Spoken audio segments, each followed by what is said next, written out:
MSAT 46 tahun, anak Kiai Jombang menjadi pelaku kasus ruda paksa santriwati, namun hingga saat ini masih DPO. Sang ayah, MM, yang merupakan seorang kiai, justru meminta polisi tidak menangkap anaknya. MM meminta polisi segera meninggalkan kawasan pondok pesantren yang dikelolanya. Pondok pesantren tersebut terletak di pelosok Kabupaten Jombang, Jawa Timur. Kasus ruda paksa santriwati tersebut menurut pengasuh ponpes itu hanya masalah keluarga. MM pun meminta kepada polisi supaya tidak menangkap anaknya. Saat itu Kapolres Jombang AKBP Muhammad Nur Hidayat berusaha melakukan negosiasi dengan pihak keluarga untuk menangkap MSAT. Warga Jombang sempat dikagetkan dengan banyaknya mobil kepolisian yang tersebar di seantero kabupaten tersebut.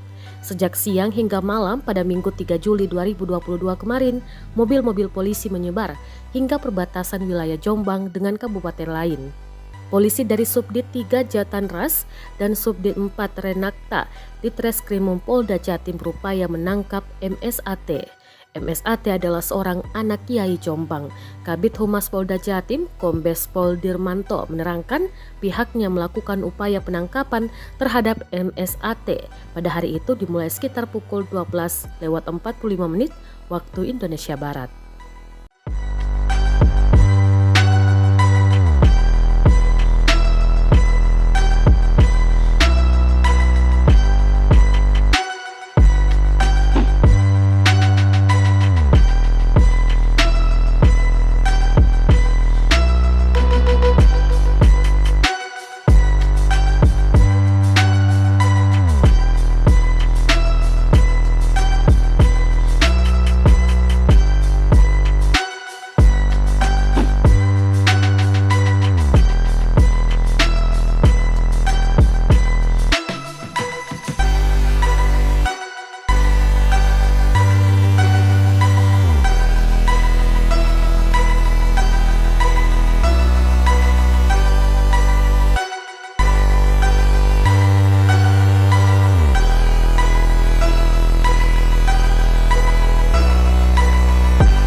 Terima kasih sudah nonton.